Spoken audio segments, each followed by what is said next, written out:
Young guy shows fair trade agriculture in South Africa. Kids in Suriname make their own healthy drinks. And what do deforestation and monoculture do to our environment? This is WaDaDa, your news feed from around the world.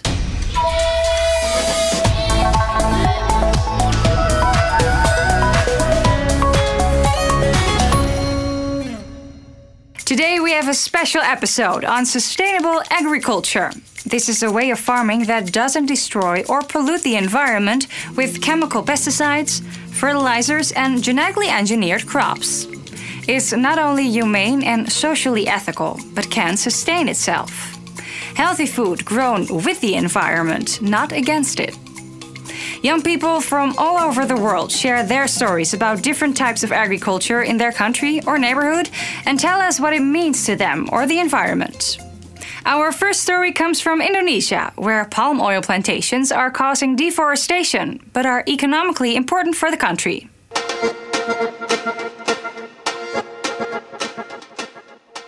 This is Aan. He has lived in a palm plantation area since he was 5 years old. According to him, the plantation has more negative than positive aspects for him and his family. Kalau menurut pribadi saya sendiri, ada untung dan ada ruginya. Dari segi untungnya ya itu penghasilannya tuh bisa meningkatkan perekonomian masyarakat.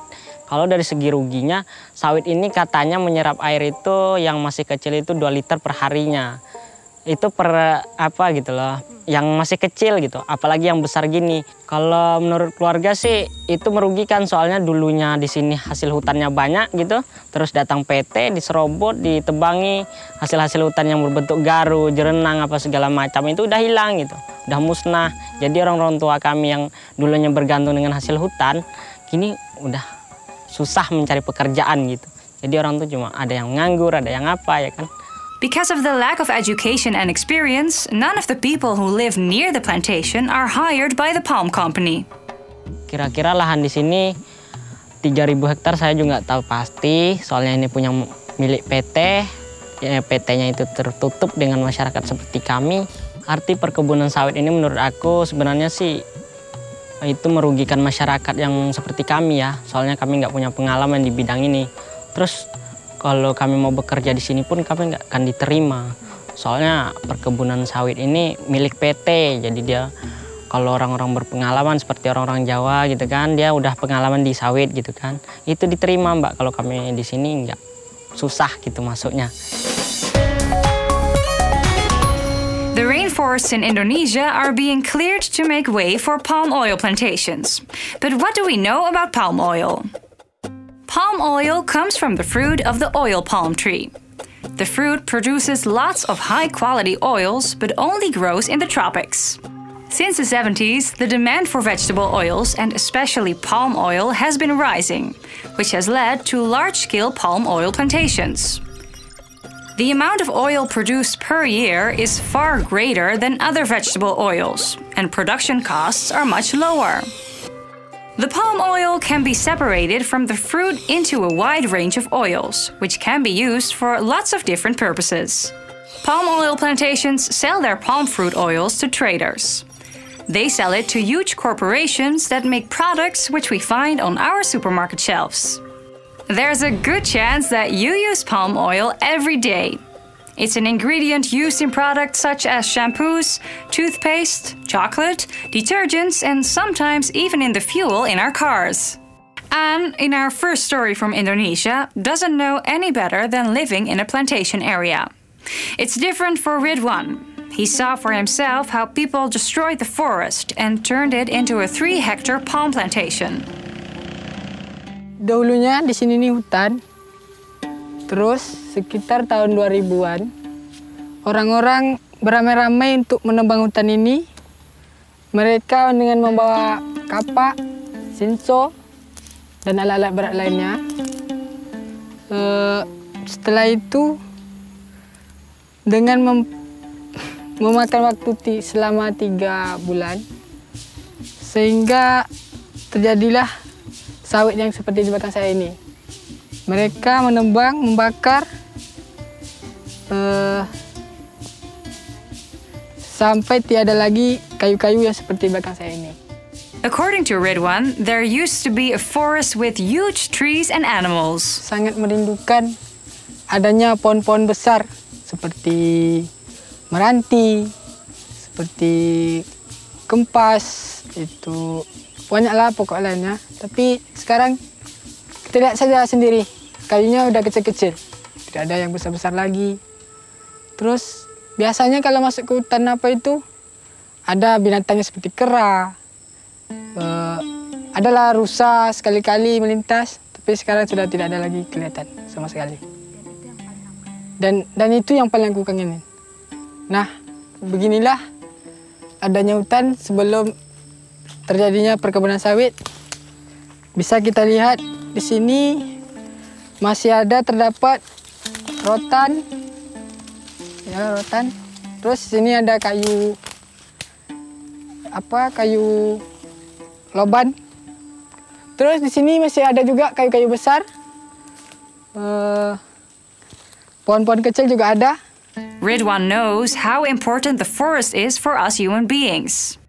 Pentingnya hutan untuk kehidupanku pribadi, untuk menjaga ekosistem, untuk hidupnya makhluk hidup dan tanaman-tanaman, untuk mencegah kebanjiran, serta untuk memberi oksigen bagi kita semua.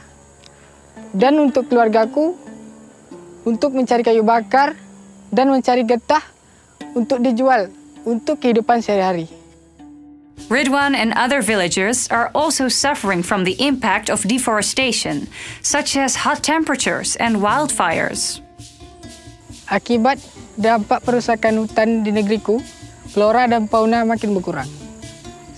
Contohnya harimau, gajah, badak, burung, dan binatang-binatang lainnya. Sudah serta tanaman seperti obat-obatan sulit ditemukan. Menurut saya, yang harus dilakukan agar perusakan hutan tidak terjadi lagi, yang pertama, pelaku perusakan hutan dihukum seberat-beratnya. Yang kedua, masyarakat diajarkan untuk menanam selain sawit seperti menanam durian, rambutan, dan mangga. In Ghana, there are examples of more sustainable palm oil plantations. 17-year-old Samuel explains how their type of palm oil plantation works.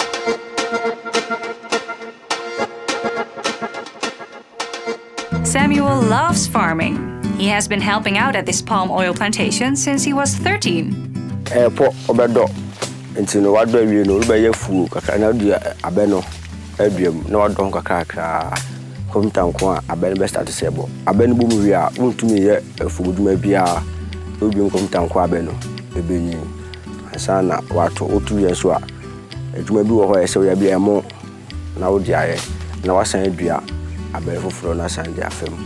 Udia 5 years, open year 5 years and son was started ekra. Ebebre na ma eja na apro be 3 times.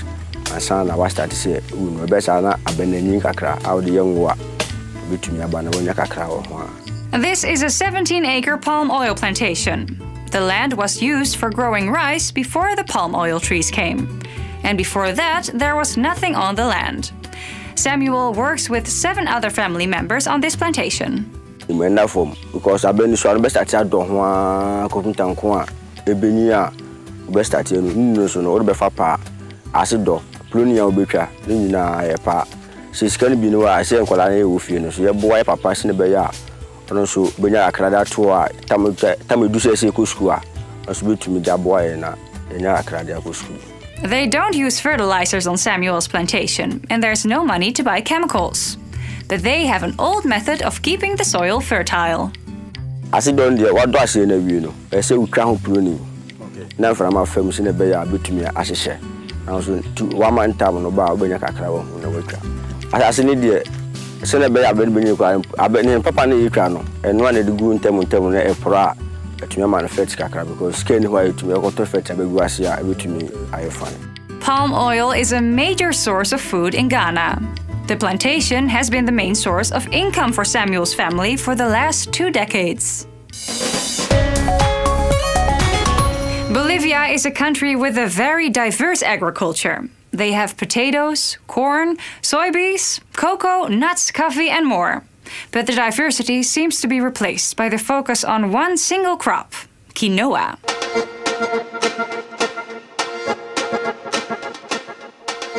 Quinoa is one of the most traditional and nutritious grains in Bolivia. It used to be produced on small pieces of land. Because of the huge international demands for this grain, it became a monoculture.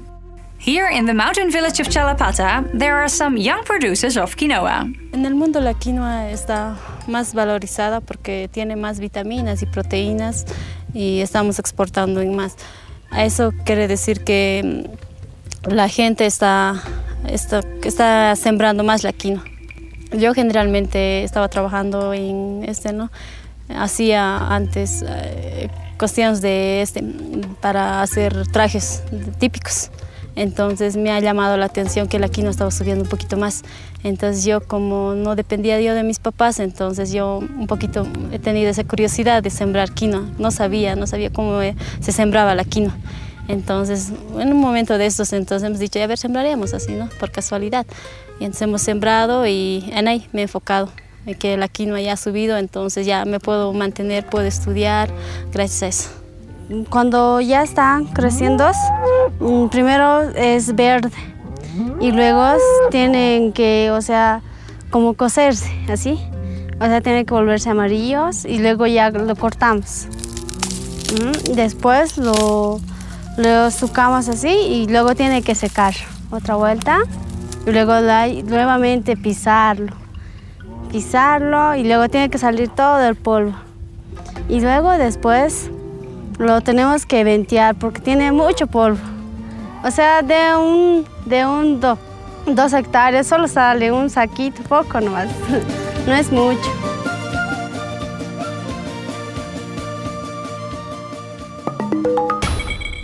Monocultures, as in Bolivia, can be a major threat to its environment. But why exactly, and what can be done about it? Monoculture is the raising of only one crop or plant over a wide area and for a large number of consecutive years. A monoculture field is a very simple system. Soil preparation, irrigation, and the use of pesticides can all be focused on the needs and preferences of a single plant or crop. This allows the field to be heavily used for producing maximum yields of a specific crop. Pests and disease can be treated without considering the effect the treatment will have on any other plants.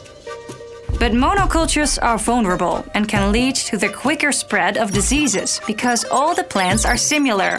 If a disease strikes for which they have no resistance, it can destroy the entire population of crops.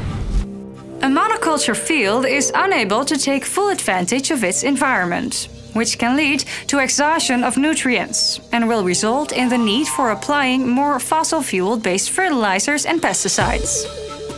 Changing crops on the field regularly or combining different crops at the same time can solve these problems.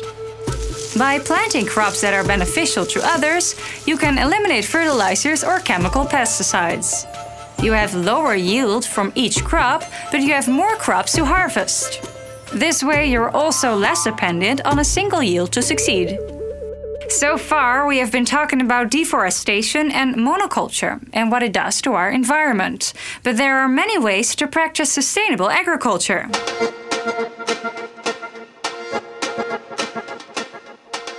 This is Lucky. He has been working at a fair trade farm in Johannesburg since he was 17. Kinagi kitomleng livona vergalamo. Kin theory like I revia mo soiling or more planting lengthing or the hono hola fast like. Fair trading includes farming and distribution to the markets in a way that little businesses or micro businesses develop in distribution and in global markets. Yeah, Killing check out like lettuce, spinach, herbs, and like total. Yeah, go to shop on like li batung like more the marketing. environment ingabenefita kakhulu because of if ever mabangayimoshi yona i-farming le yabo bangabenefita ngithola ukudla kwamahala. Like na yona plan but ona byanong kisa lena more ki understand more dilo ka ofela ona byanong. Ya ngari like kinto ya shaba o ka ori wa hona ori o di etsele dijo wena sef ka ori au like o di etsele dijo wena sef. In Nepal, 15-year-old Lakshmi and her family love to grow their own organic food.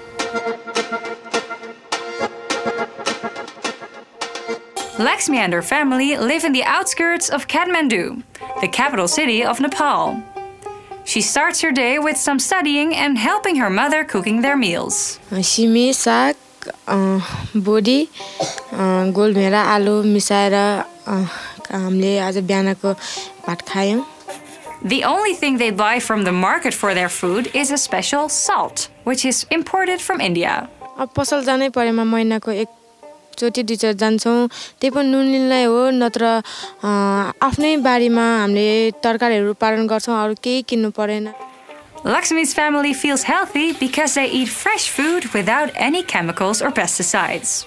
And they use buffalo dung and other compost fertilizers to grow their crops. In Nicaragua, we meet Katia, who is proud to show their self-supporting way of living. She and her family are very aware of the environment.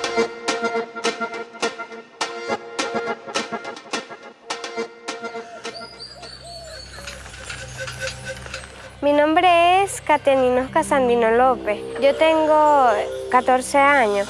En mi casa hay muchas cosas que nos sirven para nuestra alimentación. Tenemos cabras que nos dan leche, gallinas que nos dan huevos, también las gallinas nos dan carne.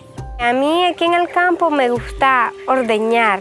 Mi abuelo sale a vender leche y entonces ahí recoge un dinerito y entonces él se ayuda. Bueno, yo admiro a mi abuelo porque él es muy trabajador y ha sacado provecho de sus animales, de su tierra. Mi familia está colaborando con el medio ambiente, no quemando basura, no echándoles químicos a los alimentos. La comida procesada para mí es muy dañina porque tiene muchos químicos que nos pueden causar enfermedades. Mientras que la comida que se procesa aquí en el campo es saludable porque no trae químicos ni nada de eso. Yo cuando sea grande, yo quiero seguir viviendo en el campo. Just like Katia, Madalitzo is also aware of why it's good to grow her own vegetables. We see her working in her own garden in Zambia.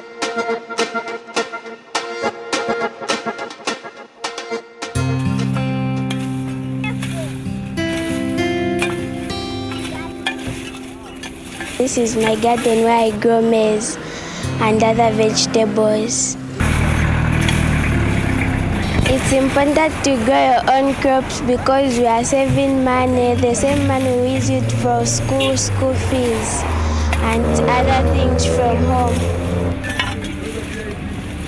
We grow maize and rape, which is called vegetables that we eat. Why we plant crops is for the oxygen to be more in the air and for soil erosion to be put together.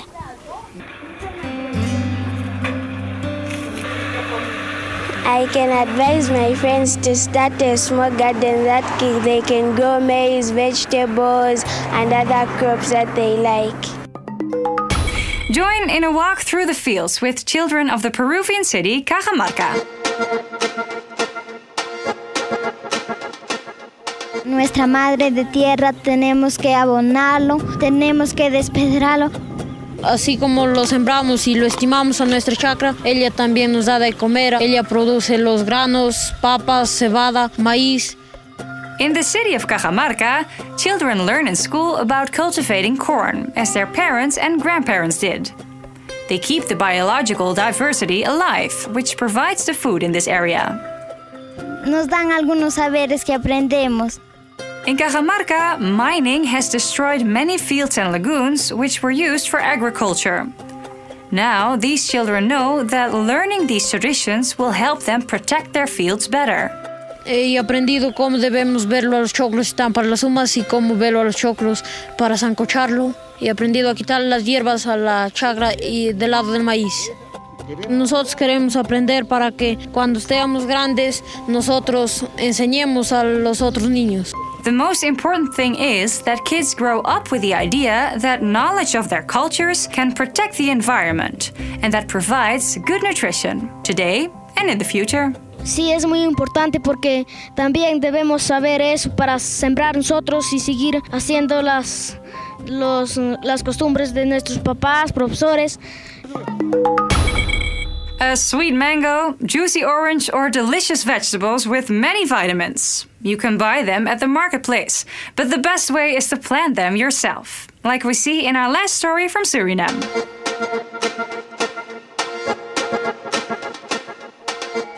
Here they are, the children of the Fit Camp Buru Swing. They are harvesting the vegetables they planted themselves. En je snijdt hem onderin een beetje schuin af. Maar er moeten altijd 2 bladeren er overblijven. Children have just harvested fruit and take it to the kitchen in a wheelbarrow. One of the simple things that the children have learned is that you don't always have to cook your vegetables. You can pick them from the garden, wash them, and put them directly into a blender with other fruits. Then you have your own power smoothie. Ik tel tot 3 en dan gaan we drinken.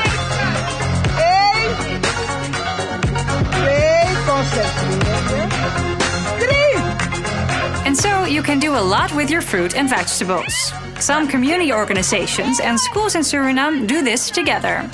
It's a good idea because in this way children easily get their vitamins.